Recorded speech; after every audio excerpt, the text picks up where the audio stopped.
নমস্কার, কায়রো রিহাবে আপনাদের স্বাগতম। আজকের আমাদের সঙ্গে আছেন, উনি নিজে হেলথ প্রফেশনের সঙ্গে যুক্ত। উনি একটি হসপিটালে চাকরি করেন। উনি কোমরের সমস্যায় এসেছেন। জেনে নেব যে ওনার কী অসুবিধা। অ্যাকচুয়ালি আমি প্রায় 25 বছরের কাছাকাছি আমি কোমরের সমস্যায় ভুগছি। তো কোনো রকমের কিছু হয়নি। আমি ব্যথা এতটাই ক্রনিক হয়ে যায়, মানে যত আমার বয়স বেড়েছে ততই আমার ব্যথাও বেড়েছে। তো ব্যথার পর্যায়টা এমন যায় যে আমি না হাঁটাচলা করতে পারি, না পাশ ফিরতে পারি। আর এটা মানে ক্ষণিকের নয়, বেশ কয়েকদিন আমাকে এভাবে ফেলে দেয়। আর সেটা ধরুন যে একবার দুবার নয়, বছরে এটা অনেকবারই ফিরে এসছে। আমি পেন কিলার খেয়ে আমি রীতিমতো দীর্ঘদিন ধরে ব্যায়াম করি। ব্যায়াম করার পরেও আমার এইভাবে ফেস করতে হয় প্রবলেম। আমি বহু অর্থোপেডিক দেখিয়েছি, নিউরোসার্জেন দেখিয়েছি, কিন্তু আমি 3বার আমার এমআরআই হয়েছে।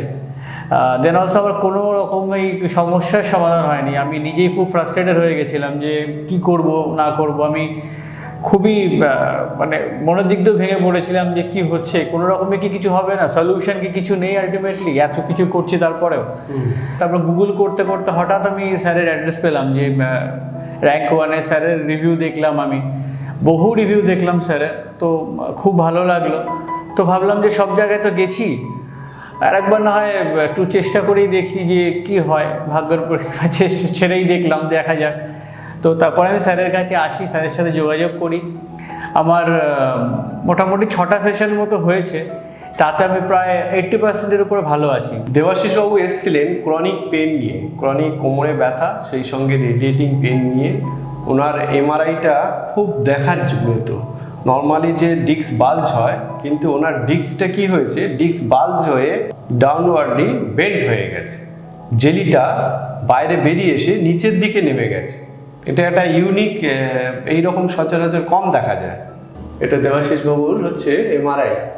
এই স্পাইনগুলো দেখুন, এই C2 থেকে শুরু করে আপনি যদি L5-S1-এ দেখেন, এইখানে দেখুন বাল্জটা ডিস্কটা বেরিয়ে এসে নিচের দিকে নেমে এসছে। এইটা খুব ইউনিক এমআরআই। নর্মালি ডিস্ক বাল্জ এইরকম আমরা হামেশাই দেখি।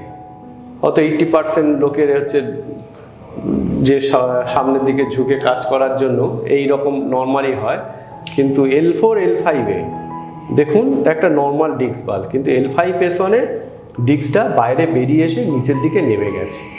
এইটা আপনারা দেখুন। এই রকম যাদের ডিস্ক আছে কি ডিস্কের প্রবলেম আছে, তাদের খুব থরোলি ট্রিটমেন্টের দরকার। রেগুলার বেসিসে তাদের ট্রিটমেন্ট দরকার, কিছু এক্সারসাইজ দরকার, নিজেকে যত্ন করার দরকার। আমি দীর্ঘদিন বেল্ট পরে চলতাম, কিন্তু স্যারের কাছে আসার পরে আমি ট্রিটমেন্ট নেওয়ার পরে স্যার আমাকে বলেছে আপনি বেল্ট ফেলে দিন, বেল্ট লাগবে না। আমি স্যার যেরকম বলেছে আমি সেরকমই করেছি, বেল্ট আমি পরিও না।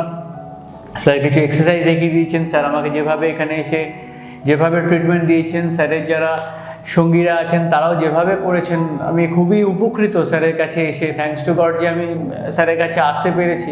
অনেক দেরিতেই হয়তো পেয়েছি, কিন্তু পেয়েছি। তো এখন মনে অনেক আশা জেগেছে। স্যার আমাকে বলেছেন একদম আপনি 100% ঠিক হবেন, আর ভবিষ্যতে এটা কোনোদিন ফিরে আসবে না। তো আমি সেই ভরসাতেই আছি। আর ইনফ্যাক্ট আমি নিজেও ফিল করতে পারছি যে আমি আগের থেকে সত্যি কথা অনেক ভালো আছি। যদি আপনার স্যাটিসফ্যাকশনের কথা আপনি বলেন, তো আমি তো 100% স্যাটিসফাইড। আমার কথা শুনে বা আমার চেহারা দেখা তো বুঝতে পারছেন যে আমি কতটা স্যাটিসফাইড। আমি 100% satisfied. The Cairo Rehab. Live a pain-free life.